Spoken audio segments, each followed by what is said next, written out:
Good morning student. మనకు నీట్లో work energy and power నుంచి వెళ్ళి ఒక క్వశ్చన్ రావడం జరిగింది. ఓకే, ఆ క్వశ్చన్ ఏంటంటే the power of A crane which lifts A mass of 1000 kg to A height of 20 meter in 10 seconds is G equal 9.8 meter per second square. Option number 1 19.6 watt, option number 2 39.2 watt, option number 3 39.2 kilowatt, option number 4 19.6 kilowatt. Okay, మరి ఇందులో ఈ క్వశ్చన్లు ఏం find out చేయాలి? Power find out చేయాలి. ఓకేనా, వాడు ఇచ్చిన గివెన్ డాటా రాసుకుందాం. ఫస్ట్ వాడు ఏమేమి ఇచ్చిందో ఫస్ట్ రాసుకుంటే మనకు ఐడియా రావడం జరుగుతుంది. ఓకేనా, ఫస్ట్ మనకి ఏమి ఇచ్చింది? ఇక్కడ మాస్ ఇచ్చింది. Mass m equal to 1000 kg ఇచ్చింది. హైట్ ఇచ్చింది. హైట్ క్రేన్ యొక్క హైట్ ఇచ్చింది. Height h equal to 20 meter. Next time ఇచ్చింది.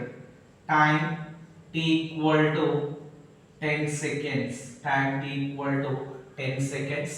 Next g value 9.8 meter per second square. ఏం ఫైండ్ అవుట్ చేయాలి? ఇక్కడ power of the crane find out చేయాలి. మరి power of the crane find out చేయాలంటే మరి పవర్ ఫార్ములా అందరికి గుర్తుండాలి. పవర్ ఫార్ములా ఏంది? ఇక్కడ జనరల్ గా power p equal work done by time అని రాస్తారు. Work done by time nothing but p equal to w by t అని రాస్తారు. ఓకేనా, w బై t. మరి ఇక్కడ w ఉన్నదా? లేదు. ఓకేనా, ఇక్కడ గుర్తుపెట్టుకోండి, ఇక్కడ మనకు హైట్ ఇచ్చినట్టే ఆటోమేటిక్గా work done is equal to potential energy అని గుర్తుపెట్టుకోండి. ఇక్కడ హెచ్ ఇచ్చినట్టే ఆటోమేటిక్గా p ఈక్వల్ టు ఏమని రాసుకోవచ్చు? Work done is equal to potential energy కాబట్టి mgh by t.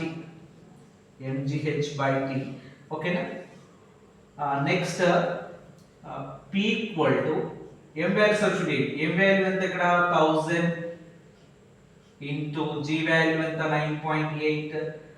Next h value ఎంత? ఇక్కడ 20 డివైడెడ్ బై t వాల్యూ ఎంత? ఇక్కడ 10. ఓకే, ఇక్కడ 9.8 పాయింట్ క్యాన్సిల్ చేసుకొని కింద 10 పెట్టుకోండి. ఓకే, అప్పుడు ఏమైతుంది? e0 cancel, e0 cancel. Remaining term రాస్తుంది చూడండి. 100 into 98 into 2. Okay, p equal to 100 into 98 into 2. 98 2s are 196. Okay, 196 into 100 19600. Okay, 19600 watt we converts kilowatt. p equal to 19.6 kilowatt. Option number 4 is the correct